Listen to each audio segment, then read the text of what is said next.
Praise the lord. మన ప్రభు అయిన యేసుక్రీస్తు శ్రేష్టమైన నామంలో మీ అందరికి కూడా శుభం తెలియజేస్తున్నాం. బాగున్నారు కదా? ఉదయకాల సమయం లేచారా? ప్రార్థన చేసుకున్నారు కదండి? ఖచ్చితంగా ప్రార్థన చేయాలి.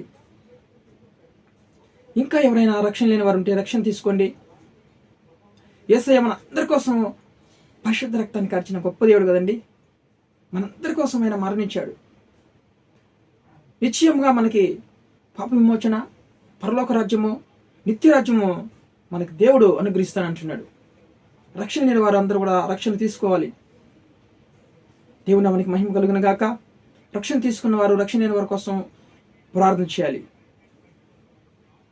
మరి యొక్క నూతన దినాన్ని అనుగ్రహించినటువంటి మహోన్నతమైన దేవునికి మహిమ కలుగును గాక.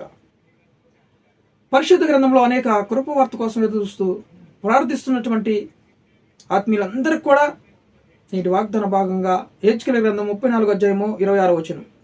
హెచ్కేల గ్రంథము 34 అధ్యాయము 26 వచనం. వారిని నా పర్వతము చుట్టుపట్ల స్థలములను దీవెనకరముగా చేయుదును, ఋతువుల ప్రకారము వర్షము కురిపించదను, దీవెనకరముగా వర్షములు కురియును. Praise the Lord. దేవునామానికి మహిమ కలుగునగాక.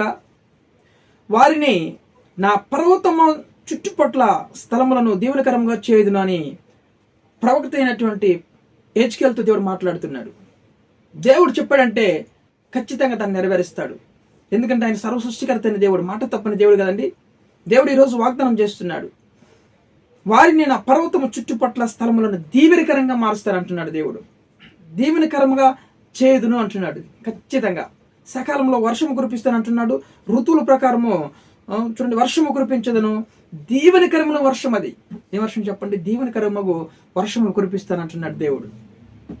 ఈరోజు ఖచ్చితంగా దేవుడు మనల్ని, మన పిల్లల్ని, మన కుటుంబాలని దేవుడు దీవెనకరంగా చేయాలని ప్రార్థన చేద్దాం. మా ప్రార్థన మీ అందరి కోసం. నువ్వెక్కడున్నా కానీ, వ్యాపారం చేస్తున్నావా, ఉద్యోగం చేస్తున్నావా, మరి ఇంకా ఏదైనా చేస్తున్నావా, ఇతర దేశాలకు వెళ్ళున్నావా సంపాదన కోసం, ఎక్కడున్నా కానీ నీకు దీవెన కలిగినట్లు దేవుడు ఆజ్ఞాపిస్తున్నాడు. నువ్వు చుట్టుపక్కల ఎక్కడున్నా కానీ వ్యాపారం చేయి, ఉద్యోగం చేయి, పని చేయి, ఇంకా ఏదన్నా ఏమి చేసినా కూడా దేవుడు అంటున్నాడు చుట్టుపక్కల చూడండి, వారిని నా పర్వతం చుట్టుపట్ల స్థలములను దీవెనకరంగా చేస్తానంటున్నాడు దేవుడు. ఈ వాగ్దానం ఇది ప్రార్థించండి. కుటుంబంలో పిల్లల కోసం, చదువుతున్న పిల్లలందరి కోసం కూడా ప్రార్థన చేయండి. ఎవరికైనా మీలో జ్ఞానం కొరవ ఉంటే అడగండి అన్నాడు దేవుడు. అడగాలి, దీవెన దయచేస్తాడు మన దేవుడు. దీవెనకరంగా మార్చేస్తాడు. జ్ఞానం లేని వారికి మంచి జ్ఞానం ఇస్తాడు దేవుడు. నన్ను అడగండి, ధారాళంగా మీకు జ్ఞానం ఇస్తాను, నేను ఎవరిని గద్దించను అన్నాడు దేవుడు కదండి యాకోబు రాసిన పత్రికలో. కాబట్టి యోబుని చూడండి, దేవుడు దీవించాడు, అతడు దీవెనకరంగా మారాడు. ఆ ప్రాంతంలో, ఆ యొక్క దేశంలో సమస్త జనుల కంటే ఆయన అధికంగా దీవించాడు దేవుడు. అతడే గొప్పవాడుగా ఉన్నాడు యోబు. ఎందుకంటే దేవుడు మొదటి యోబుకున్న స్థితిని కంటే దేవుడు రెండంతలుగా దీవించాడు అనమాట.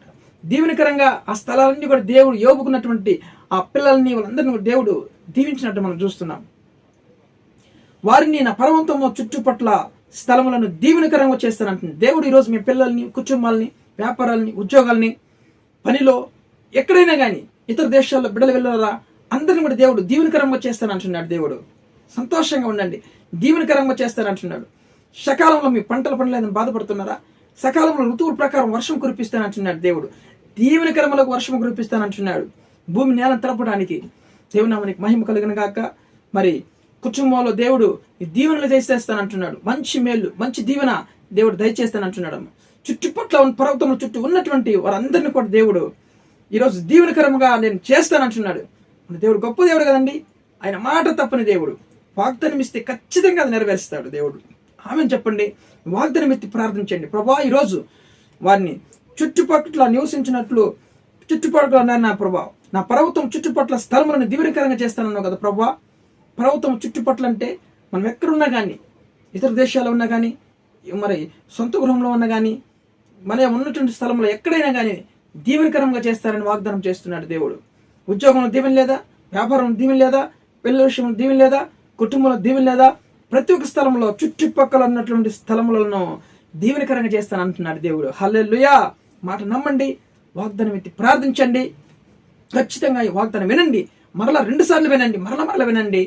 దేవుడు ఖచ్చితంగా మీ కుటుంబాలని సమస్తాన్ని దేవుడు దీవెనకరంగా చేయనుగాక. హల్లెలూయా.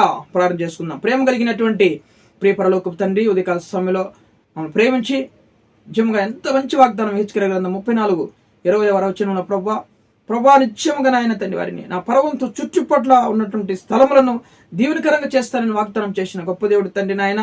ఋతువుల ప్రకారం వర్షములను కురిపిస్తానన్నావు, దీవెనకరములకు వర్షములు కురిపిస్తానని వాగ్దానం చేసిన దేవుడు తండ్రి, నిజంగా చుట్టుపక్కల ఉన్న స్థలములను నాయన దీవెనకరంగా చేస్తానంటున్నా. ఉద్యోగాల్ని, వ్యాపారాలని ప్రభా, పిల్లల్ని, కుటుంబాన్ని నాయన దీవెనకరంగా చేస్తున్నామని మేము నమ్ముచున్నాం తండ్రి. ఈ దినము నాయన వాగ్దానం అందరి జీవితాలు నెరవేర్చండి. ఇంకా ఎవరైతే నాయన ప్రభా బాధపడుతున్నారో ఉద్యోగాలు లేక నాయన, వాళ్ళందరికీ మంచి ఉద్యోగాలు దయచేయండి. వివాహం కాకుండా ఎంతమంది బాధపడుతున్నారో ప్రభా, వాళ్ళకి దీవెన దయచేయండి ప్రభా. మంచి నాయన వివాహ సంబంధం సమకూర్చండి. గర్భం లేక ఎవరైతే బాధపడుతున్న వాళ్ళకి దీవెనగా నాయన మంచి గర్భఫలం అనుగ్రహించండి, సహాయం చేయండి ప్రభా. అలాగనే నాయన గర్భిణీ స్త్రీలని సుఖప్రసవాన్ని అనుగ్రహించండి. అలాగే రోగులందరినీ ముట్టి స్వస్థపరచండి. స్వస్థపరిచి నేనన్నావు. ప్రయాణస్తులందరినీ కాపాడండి. ప్రతి విధమైన వాహనంలో ప్రయాణం చేస్తున్న వారందరినీ క్షేమం తెచ్చేయండి. ప్రతి విధమైన యాక్సిడెంట్ స్పిరిట్స్ని తొలగించిన ఆయన వాళ్ళందరినీ కాపాడండి, క్షేమం తెచ్చేయండి. వెడ్డింగ్ డే, యానివర్సరీ జరుపుకున్నటువంటి వాళ్ళ జీవితాల్లో మరి ఒక నూతన దినాన్ని అనుగ్రహించండి. బిడ్డలకు తోడైండి ఆయన ప్రభా. కుటుంబాల అసమాధానము, ఆయన ఫైనాన్స్ ప్రాబ్లమ్స్ ఇవన్నీ కూడా నాయన తొలగించండి ప్రభా. నాయన క్షేమం తెచ్చేయండి. భార్యాభర్త మధ్యలో, అత్త కొడల మధ్యలో, ఇరుగురు పొరుగు వారితో క్షేమం కలుగును కాక తండ్రి. సంఘాలని, సేవకులందరినీ కూడా, ప్రజలందరినీ, విశ్వాసాలందరినీ కూడా అయా క్షేమకరంగా ఉంచండి, దీవెనకరంగా మార్చండి. సంఘాలని సరిహద్దుల్ని విశాలపరిచి దీవెనకరంగా చేస్తానన్నావు. ఈ వాగ్దానం నెరవేర్చిన ఆయన సహాయం చేయమని ప్రార్థిస్తూ సమస్త ఘనత, మహిమ, ప్రభావం చెల్లిస్తూ యేసు క్రీస్తు జీవం కలిగిన నామములో ఈ ప్రార్థన అడిగి వేడుకొని పొందినాం పరలోకపు తండ్రి. ఆమేన్.